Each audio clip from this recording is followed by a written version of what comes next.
Hey everyone, welcome back to another PNSO review. Today we're taking a look at Maxim the Baryonyx. For being such a popular dinosaur species, there's not a lot of good figures of Baryonyx on the market, so it's really nice to see PNSO's take on this very popular species. Now I end up getting this from PNSO's AliExpress store. Figure retails I think for around $42 or $44. I'll leave a link down below in the description if you want to pick one up for yourself. Taking a quick look at the packaging is by the Prehistoric Animal Models line. Maxim is number 84 in the line. We have a nice picture of Maxim on the side of the box and a nice picture of the head on Maxim on the top of the box. Included with the figure is a poster of Baryonyx. This actually features original artwork. PNSO kind of bounces back and forth between original artwork and just promo shots of the figure for posters, so it's really refreshing to see some nice original artwork for this figure.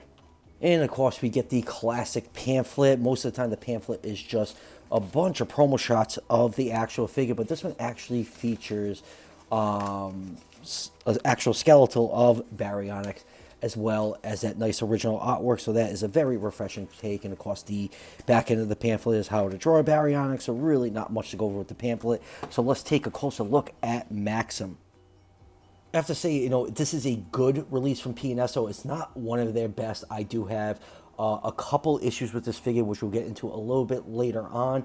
But, overall, it's a nice sculpt, and, it has that nice walking pose that PNSO likes to sculpt their theropods in. So, obviously, use that included acrylic base because these figures are very, very prone to falling over. So, let's just do a couple quick measurements before we take a closer look at Maxim. This figure is 10 inches long from the tip of the snout to the tip of the tail, 24.4 centimeters, about 3.5 inches tall to the top of the head, or 8.9 centimeters. So Baryonyx in real life was 25 to 30 feet long, or 7.5 to 10 meters. So I'll put this figure somewhere in the 130 to 140 scale range, so it's going to fit nicely in your 135 scale collection. And also the holotype specimen wasn't fully grown, so Baryonyx could possibly gotten even bigger than that. Now, taking a closer look at this Baryonyx. Now, the first thing I just want to get off right off the bat, I am not a fan of the color scheme. Yes, we know PNSO likes to use, pretty bland, natural colors, lots of browns and green, but they usually do a pretty good job of blending those colors, and for some reason, this Baryonyx, it looks like amateur hour.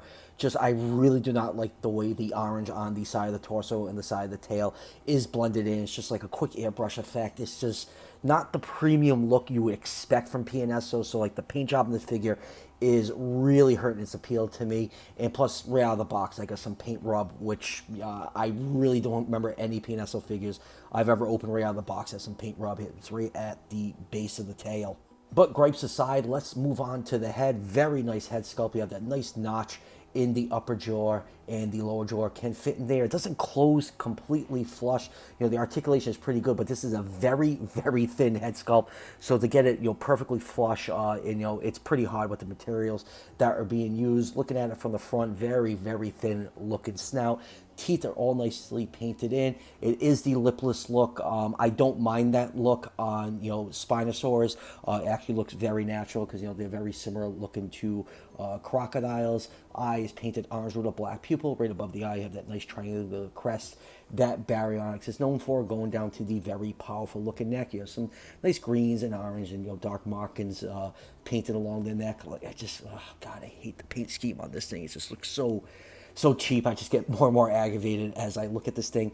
Moving down to the very powerful forearms, you can see the huge hook claw, thumb claw on Baryonyx, which it is very famous for. And I happen to have a life-size cast of that sickle claw. You can just see how heavy and powerful a weapon this would have been on Baryonyx. This is an absolute beast of a claw right here.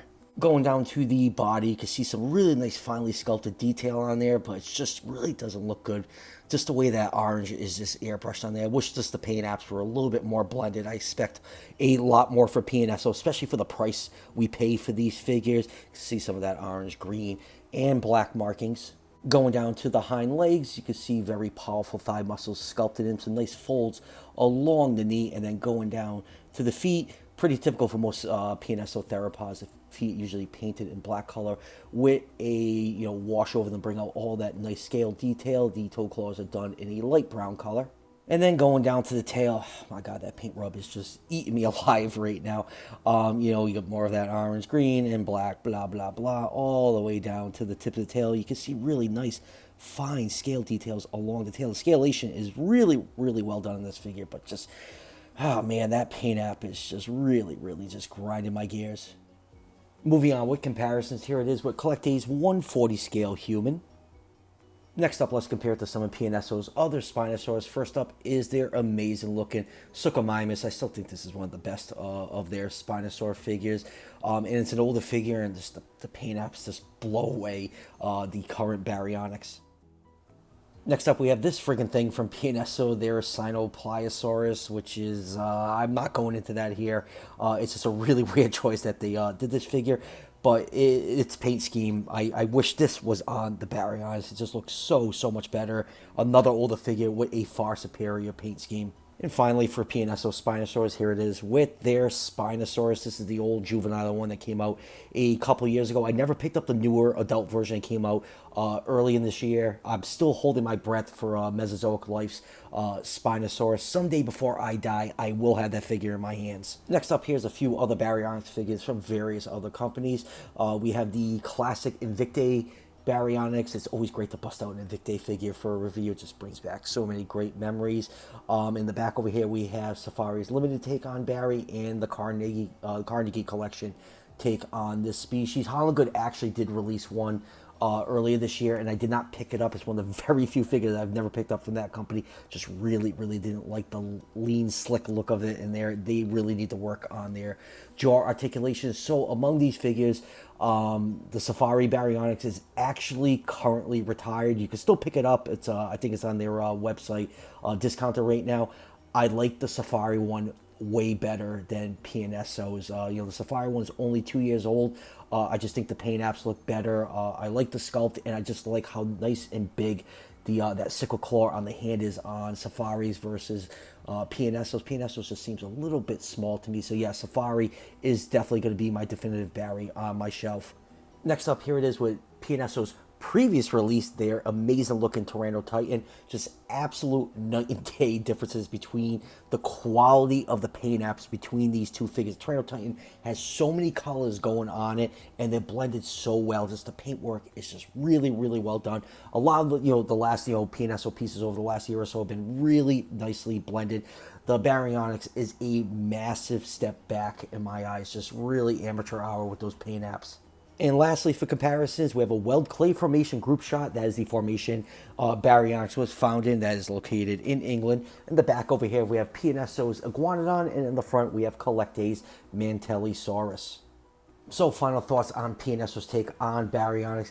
It's a good figure. It's just not a great figure. I expect a lot more from PNSO, especially for the prices they charge. Yes, I know they're cheaper in China, but a lot of us are outside China, so we have to pay a little bit higher prices. So I do expect more from them. The sculpt is good, has nice scale detail on it. The pose is great, but just those paint apps just really are an eyesore to look at. Especially from what PNSO has been releasing over the last couple of years, the paint apps have gotten a lot better, much more blended, and I feel like this is a huge step back. And my only other critique is I feel like the thumb claw on the hand is a little bit too small.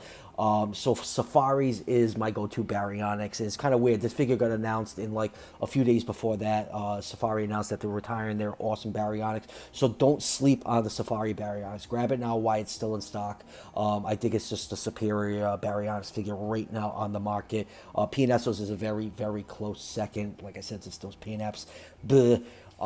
So that will do it for the review. I got Holland Goods, Cycania to review. I got a bunch of Mattel Jurassic World stuff coming in this week. So there should be a lot of reviews on the channel in the next week or so. So stay tuned for all that. And as always, if you're enjoying the content on this channel, show your support by hitting that subscription button just below the video.